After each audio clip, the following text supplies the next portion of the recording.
2012 was an election year, and while attack ads and super PACs may have you feeling depressed and like your vote won't actually count, there is hope. If you're a Bryan student, there is one election in which your voice will be heard. That is executive elections, happening right now. While only one position was actually contested this year, it's the most powerful one, student body president. The candidates are juniors Amy Morris and Jonathan Warner. While both have extensive experience working with SGA in the past, they come from what some people might consider to be opposite ends of the organization. Morris has headed up Events Council since her freshman year, while Warner has worked as sophomore senator and junior class president. We asked them how they feel their different experiences will affect what they bring to the position if they're elected. Well, I think because I've had the chance both to be on Senate and work as a president with President's Council, I'm hoping to bring a balanced perspective from both. I've been able to see what past Senates, the Senate I was on, has done, and kind of how things work a little bit, and both what does and doesn't work, and also how to solicit the input from students. That was something I think our Senate did actually pretty well. We got to hear a lot of the concerns and thoughts of the students.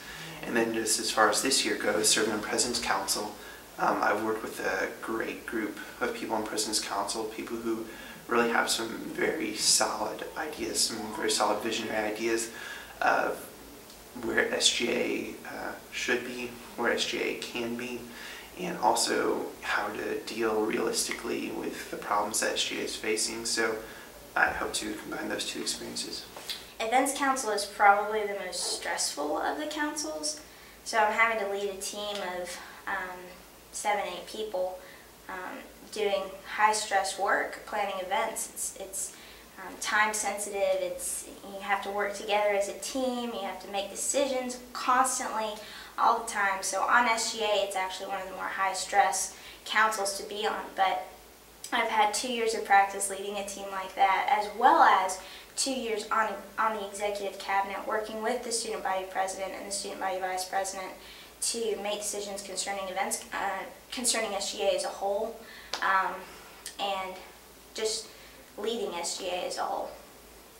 If you've been following Triangle so far this year, which you should be, then you should know that SGA almost didn't make it. While a motion to shelve the organization was voted down at the semester's first corporate meeting, current student body president, Senior Vincent Smith, left everyone with the charge to make SGA better, to fix it. We asked Morris and Warner how they plan on doing this if they're elected. I think the best way to go about improving SGA is a couple things. First of all, like I mentioned in my speech actually, work on developing the student's voice. Not only do we need to continue to solicit the input of the students as we have, but we need to use the very real power that the Senate has and try to capitalize on that more. And one of the ways we can do that is by starting to communicate more with the administration and faculty and start developing closer relationships with them. We need to show that they can trust us and that they have good reason to listen to us. And so part of doing that is just starting building relationships. And then also within that, I hope that SGA can be a training ground for leaders, people coming to SGA.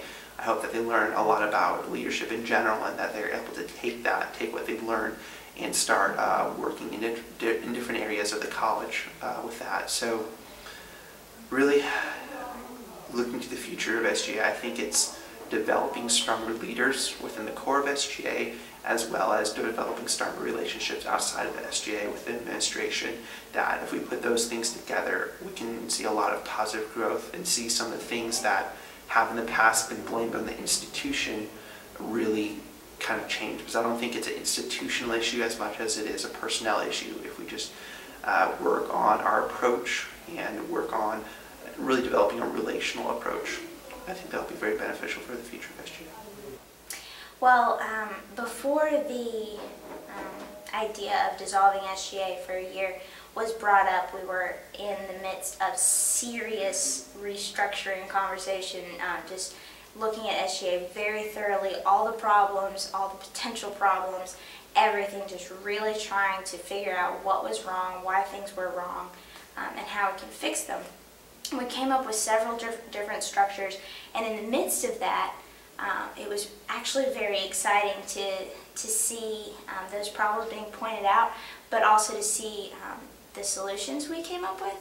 So one of the problems we kind of found was a lack of ministry focus, which kind of disappeared after ministry council was dissolved my freshman year.